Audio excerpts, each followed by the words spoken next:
on my desk in my office, I keep a small clay pot that I made in college. It's raku, which is a kind of pottery that began in Japan centuries ago as a way of making bowls for the Japanese tea ceremony. This one is more than 400 years old. Each one was pinched or carved out of a ball of clay, and it was the imperfections that people cherished. Everyday pots like this cup take 8 to 10 hours to fire. I just took this out of the kiln last week, and the kiln itself takes another day or two to cool down. But raku is really fast. You do it outside, and you take the kiln up to temperature in 15 minutes. It goes to 1500 degrees. And as soon as you see that the glaze has melted inside, you can see that faint sheen. You turn the kiln off, and you reach in with these long metal tongs.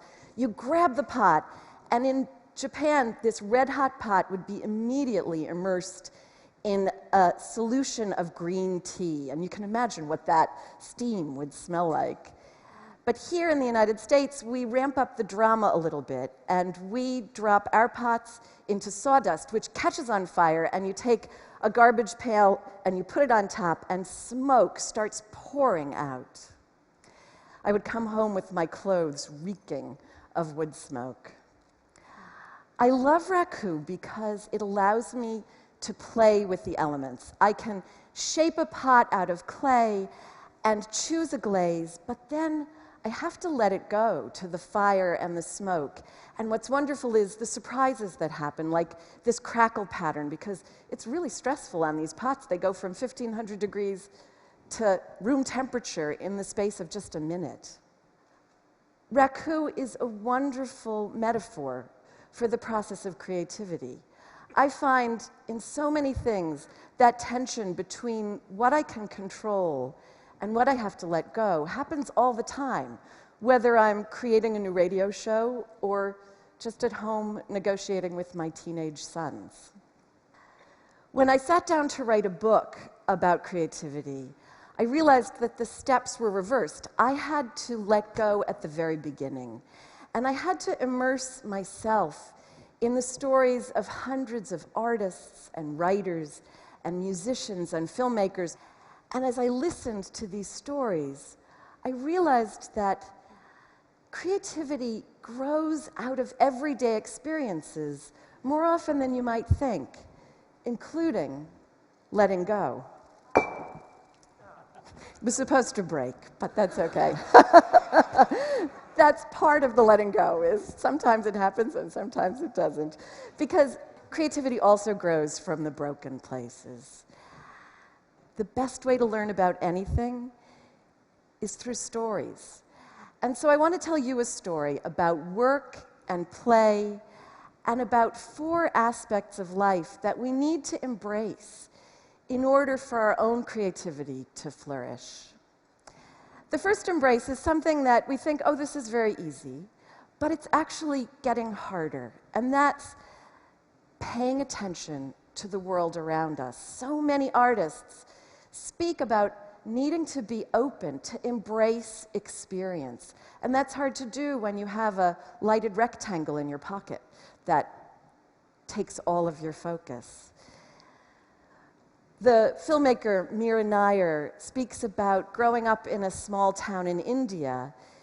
Its name is Bhubaneswar, and here's a picture of one of the temples in her town.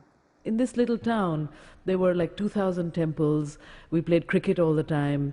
We kind of grew up in the rubble. The major thing that inspired me, that led me on this path, that made me a filmmaker eventually, was traveling folk theater that would come through the town. And I would go off and see this great battles of good and evil by 2 people in a school field with no props, but with a lot of passion and hashish as well. And it was amazing. The folk tales of Mahabharata and Ramayana, the 2 holy books, the epics that everything comes out of in India, they say. After seeing that jatra, the folk theater, I knew I wanted to get on, and perform. Isn't that a wonderful story? You can see the sort of break in the everyday. There they are on the school field, but it's good and evil and passion and hashish. And Mira Nair was a young girl with thousands of other people watching this performance, but she was ready. She was ready to open up to what it sparked in her. And it led her, as she said, down this path to become an award-winning filmmaker. So being open for that experience that might change you is the first thing we need to embrace. Artists also speak about how some of their most powerful work comes out of the parts of life that are most difficult. The novelist Richard Ford speaks about a childhood challenge that continues to be something he wrestles with today. He's severely dyslexic. I was slow to learn to read, went all the way through school not really reading more than the minimum, and still to this day can't read silently much faster than I can read aloud. But there were a lot of benefits to being dyslexic for me, because when I finally did reconcile myself to how slow I was going to have to do it, then I think I came very slowly into an appreciation of all those qualities of language and of sentences that are not just the cognitive aspects of language, the syncopations, the sounds of words, what words look like, where paragraphs break, where lines break. But I wasn't so badly dyslexic that I was disabled from reading. I just had to do it really slowly. And as I did, lingering on those sentences as I had to linger, I fell heir to language's other qualities, which I think has helped me write sentences. It's so powerful. Richard Ford, who's won the Pulitzer Prize, says that dyslexia helped him write sentences. He had to embrace this challenge, and I use that word intentionally. He didn't have to overcome dyslexia. He had to learn from it. He had to learn to hear the music in language. Artists also speak about how pushing up against the limits of what they can do, sometimes pushing into what they can't do, helps them focus on finding their own voice. The sculptor Richard Serra talks about how, as a young artist, he thought he was a painter. And he lived in Florence after graduate school. While he was there, he traveled to Madrid, where he went to the Prado to see this picture by the Spanish painter Diego Velázquez. It's from 1656, and it's called Las Meninas. And it's the picture of a little princess and her ladies-in-waiting. And if you look over that little blonde princess's shoulder, you'll see a mirror, and reflected in it are her parents, the king and queen of Spain, who would be standing where you might stand to look at the picture. As he often did, Velázquez put himself in this painting, too. He's standing on the left with his paintbrush in one hand and his palette in the other. I was standing there looking at it, and I realized that Velázquez was looking at me. And I thought, oh, I'm the subject of the painting. And I thought, I'm not going to be able to do that painting. I was to the point where I was using a stopwatch and painting squares out of randomness, and I wasn't getting anywhere. So I went back and dumped all my paintings in the Arno and thought, I'm going to just start playing around. Richard Serra says that so nonchalantly you might have missed it. He went and saw this painting by a guy who'd been dead for 300 years and realized, I can't do that. And so Richard Serra went back to his studio in Florence, picked up all of his work up to that point, and threw it in a river. Richard Serra let go of painting at that moment, but he didn't let go of art. He moved to New York City, and he put together a list of verbs: to roll, to crease, to fold, more than 100 of them. And as he said, he just started playing around. He did these things to all kinds of material. He would take a huge sheet of lead and roll it up and unroll it. He would do the same thing to rubber. And when he got to the direction to lift, he created this, which is in the Museum of Modern Art. Richard Serra had to let go of painting in order to embark on this playful exploration that led him to the work that he's known for today. Huge curves of steel that require our time and motion to experience.